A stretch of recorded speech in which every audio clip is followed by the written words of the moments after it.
현대건설과 국내 4개 대형 건설사가 컨소시엄을 결성, 이라크에서 단일 플랜트로는 역대 최대 규모의 정유공장 건설 프로젝트를 수주했습니다.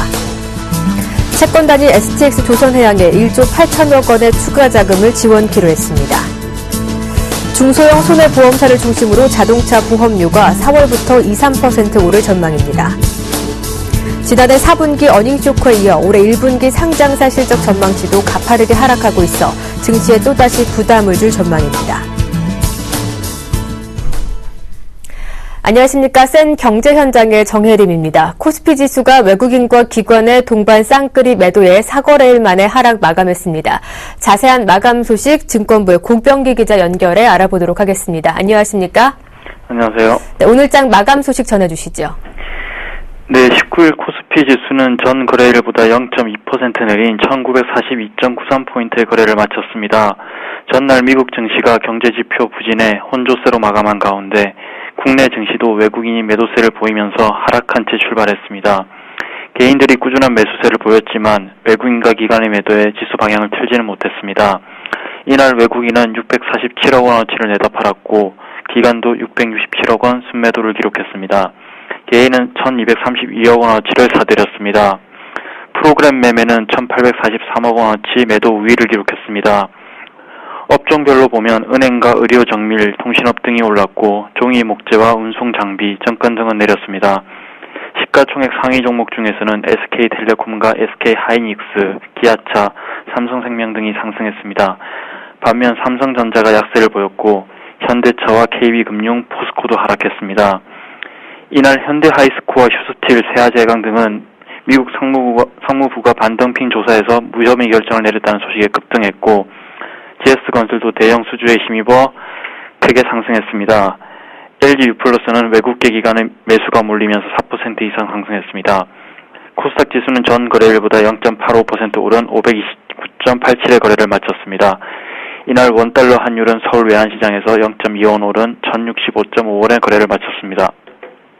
네, 최근 코스피 지수를 견인해왔던 자동차주가 또다시 불거진 엔저 우려에 제동이 걸렸습니다.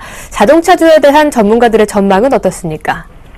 네, 이날 유가증권 시장에서 현대차는 전일 대비 1.74% 하락한 22만 5,500억 원을 기록했고 현대모비스는 0.33% 떨어졌습니다. 자동차 3인방 중 최근 낙폭이 컸던 기아차만 0.76% 상승한 5만 3,200원의 거래를 마쳤습니다. 이날 자동차주들이 약세를 보인 것은 일본은행이 전날 기존 양적 완화 추세를 유지하면서 민간 대출을 2배 이상 늘리겠다고 밝혔기 때문입니다. 엔저 우려가 다시 불거진 것입니다. 실제 지난 18일 엔달러 환율은 전날보다 0.47엔 오른 102.38엔으로 101엔대로 떨어진 지 3거래일 만에 102엔을 재돌파했습니다. 시장에서는 일본이 엔저로 대표되는 아베노믹스를 당분간 이어갈 것으로 예상하고 있습니다. 작년 4분기 경제 성장률이 예상치를 밑돌았기 때문에 경기 부양을 위한 정책을 이어갈 필요가 있다는 지적입니다. 노근한 한국투자전략부장은 엔달러 환율은 기조적으로 약세가 이어질 것으로 보인다며 자동차의 경우 어느 정도 영향은 불가피하지만 장기적으로는 기업의 실적 등 내용에 따라 주가의 흐름이 달라질 것이라고 전망했습니다. 시장 전문가들은 중단기적으로는 엔달러 환율에 민감하게 반응하는 외국인의 투자 흐름에 따라 매수와 매도를 하고 장기적으로는 주가 순자산 비율 1배 이하로 주가가 떨어졌을 때 저가 매수를 해야 한다고 추천했습니다. 이상현 NH투자증권 연구원은 외국인들의 경우 그동안 엔달러 환율이 떨어지면 한국 자동차주를 사고 오르면 일본 자동차주에 투자하는 이른바 환율 플레이를 계속했다며 당분간 이런 흐름이 이어질 것으로 보이기 때문에 투자 방망이를 짧게 잡고 대응해야 한다고 말했습니다. 연구원은 다만 엔달러 환율이 급격히 오를 가능성은 희박하고 엔저 악재를 신차 모멘텀으로 극복할 가능성이 높기 때문에 저가 매수 타이밍에는 적극적으로 매수해야 한다고 조언했습니다. 네, 제강 건설주가 해외발 호재로 오늘 급등을 했는데 관련주에 대한 투자 전망은 어떤가요? 네, 이날 유가증권 시장에서 세아제강은 가격 제한폭까지 오른 98,600원의 거래를 마쳤습니다. 현대하이스코어, 휴스틸, 금강공업 등도 급등했습니다. 이는 이들 종목 주가에 부정적인 이슈로 작용했던 유정용 강간제품 반등핑 혐의가 무효로 판정된 덕분입니다. 한국무역협회 워싱턴 지부와 철강업계에 따르면 미 상무부는 18일 한국산 유정용 강간의 덤핑 여부를 조사했지만 혐의가 없어 부정 판정을 했다고 발표했습니다. 유정용 강간은 원유와 천연가스 등 시추에 쓰이는 파이프로 최근 북미 셰일가스 개발 붐으로 수요가 증가하는 철강제 품목입니다. 국내에서 생산된 제품의 98.5%가 미국으로 수출된 정도로 미국 시장의 비중이 큽니다. 조광훈 신영정권 선임연구원은 재강주는 반덤핑 우려로 주가가 많이 눌려 있었다며 무효 판정은 주가에 매우 긍정적이라고 평가했습니다. GS건설과 현대건설 등 건설주도 대규모 해열 수저로 투자자들이 몰렸습니다. GS건설은 이날 전날보다 1,700원이나 오른 34,700원의 거래를 마쳤습니다. 현대건설도 0.35% 상승했습니다. 이 두 건설사는 SK건설과 현대엔지니어링 등과 함께 조인트 벤처를 구성해 6조 4,400억 원 규모의 이라크 정유 공사를 따냈습니다. 이 공사는 이라크 석유부가 발주한 프로젝트로 단일 플랜트 공사는 역대 최대 규모입니다. 다만 건설 경기 회복 기대감 등으로 건설주 투자 심리가 회복되고 있지만 투자 전망은 여전히 신중해야 한다는 전망입니다. 박형렬 KDB 대우증권 연구원은 건설주들의 경우 지난 2008년 11월 이후 저점 부근에 도달해 있는 만큼 매수 포지션을 취해야 할 시기인 것은 맞다면서도 다만 상반기까지는 실적 리스크가 남아있기 때문에 조정 시에는 저가 매수 전략을 하고 하반기부터는 적극적인 대응에 나서야 한다고 지적했습니다. 네, 오늘장 마감 소식 잘 들었습니다. 지금까지 증권부의 고병기 기자와 함께했습니다. 오늘 말씀 고맙습니다. 감사합니다.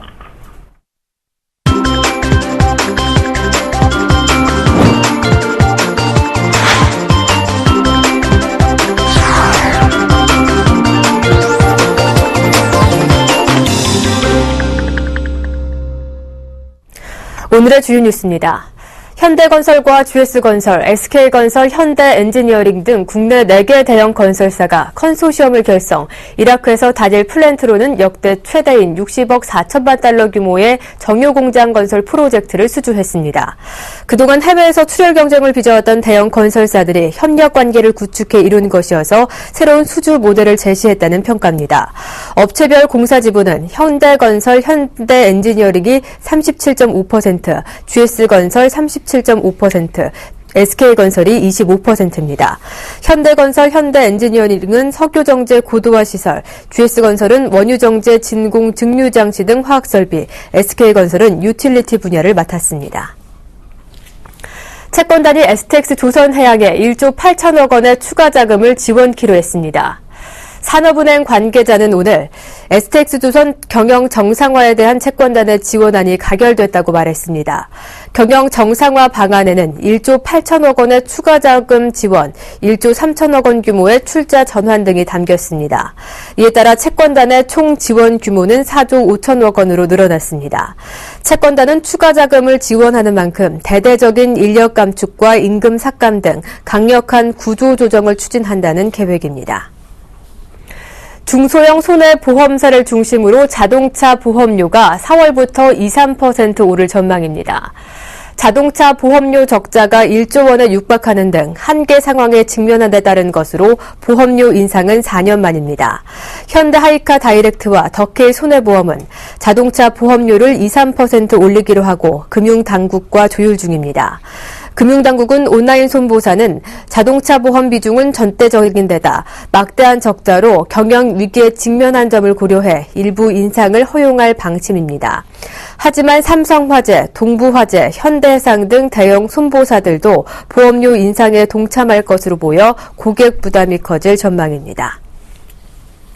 지난해 4분기 어닝 쇼크에 이어 올해 1분기 상장사 실적 전망치도 가파르게 하락하고 있어 증시에 또다시 부담을 줄 전망입니다.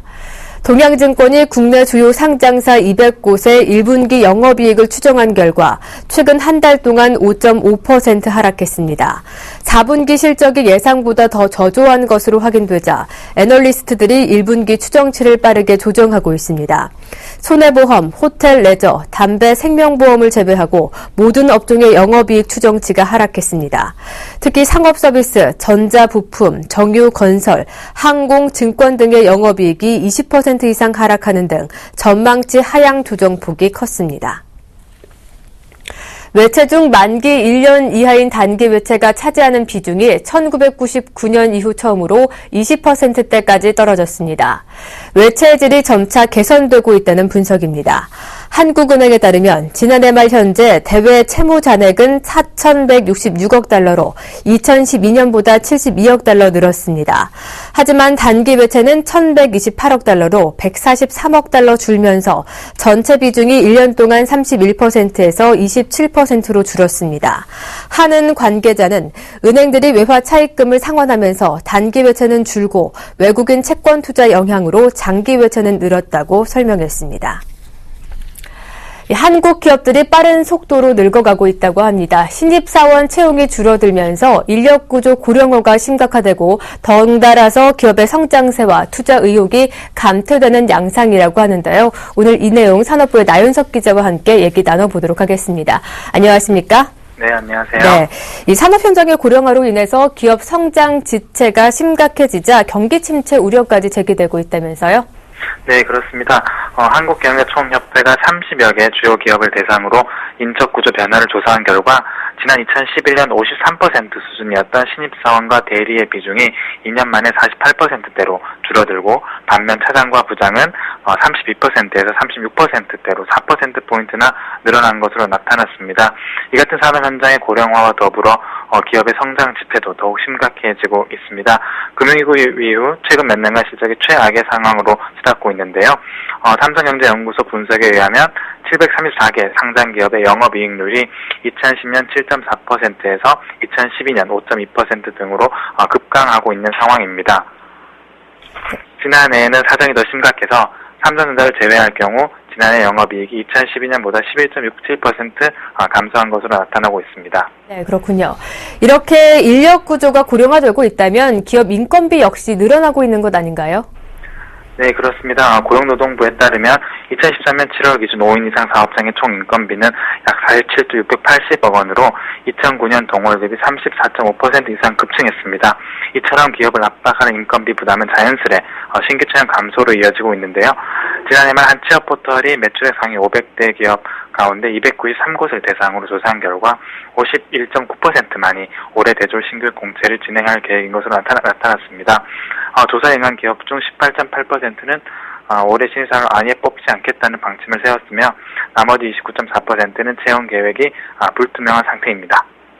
네, 이렇게 인력구조 변화만으로 무려 인건비가 불과 4년 만에 35%가량 급증하게 됐는데 그렇다 보니 앞으로 기업들이 추가로 감내해야 할 인건비 부담까지 고려하면 걱정이 좀 만만치 않겠는데요?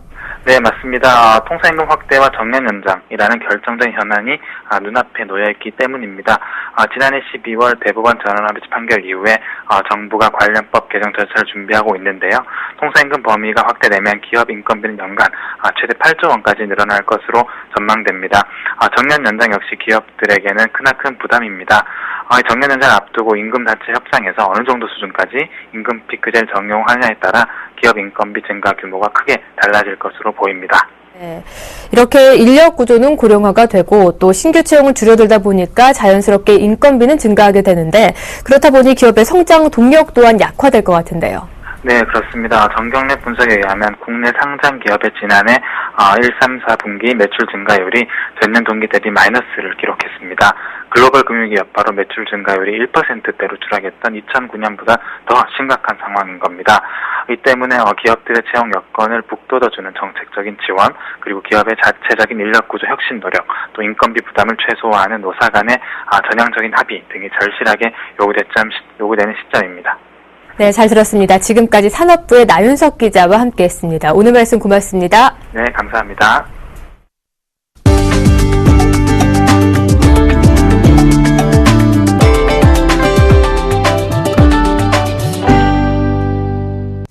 수출 효자 종목인 완성차와 자동차 부품 분야 수출액이 올해 778억 달러로 사상 최대 기록을 경신할 전망입니다. 한국자동차산업협회는 완성차 업계 올해 완성차와 자동차 부품 수출액이 지난해보다 4.1% 증가한 778억 달러에 이를 것으로 내다봤습니다. 완성차와 부품 모두 최대 기록을 경신할 것이란 분석입니다. 글로벌 자동차 판매량도 지난해보다 4.8% 늘어난 9,034만 대 규모로 내다봤습니다. 롯데 칠성음료의 지난해 러시아 수출이 3천만 달러로 사상 최대 실적을 기록했습니다. 1등 공신은 밀키스로 1,400만 달러어치가 수출됐습니다. 2000년부터 누적 수출액이 7,670만 달러로 250ml 캔으로 환산하면 3억 5천만 캔에 달합니다. 롯데 칠성음료는 1990년 사이다를 시작으로 러시아에 진출했습니다. 1998년 러시아의 모라토리엄 선언으로 수출을 중단했지만 2000년 이후 재개해 연평균 44%씩 성장하고 있습니다. 한국토지주택공사가 올해 공공부문 가운데 가장 많은 약 10조 원 규모의 공사와 용역을 발주할 계획입니다. 경제적 파급 효과가 큰 건축과 토목이 각각 5조 2,560억 원, 1조 9,045억 원으로 가장 많습니다. 이어 전기통신이 1조 3,310억 원, 조경 9,440억 원 등으로 총 9조 7,980억 원 규모입니다. LH는 특히 부채로 악화된 재무구조 개선을 위해 건설 대금의 일부를 현물로 지급하는 등 다양한 민관 공동개발 방식을 도입할 계획입니다. SK텔레콤이 지난달 공개한 차세대 통화 플랫폼 T전화가 상용화됐습니다.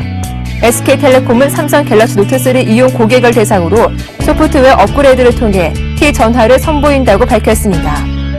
다음 달에는 펜탭 베가 시크릿업의 업그레이드가 예정돼 있습니다.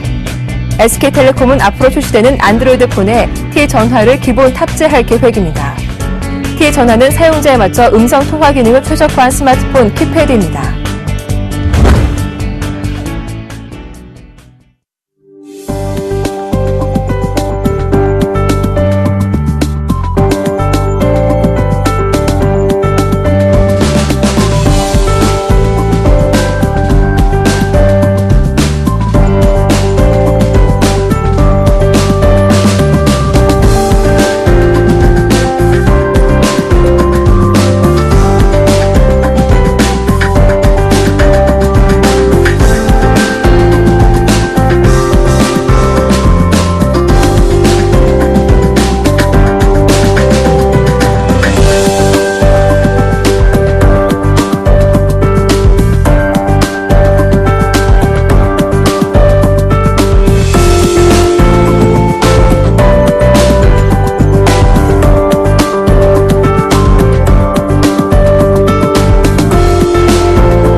싼 경제 현장 오늘 준비한 소식은 여기까지입니다. 시청해주신 여러분 고맙습니다.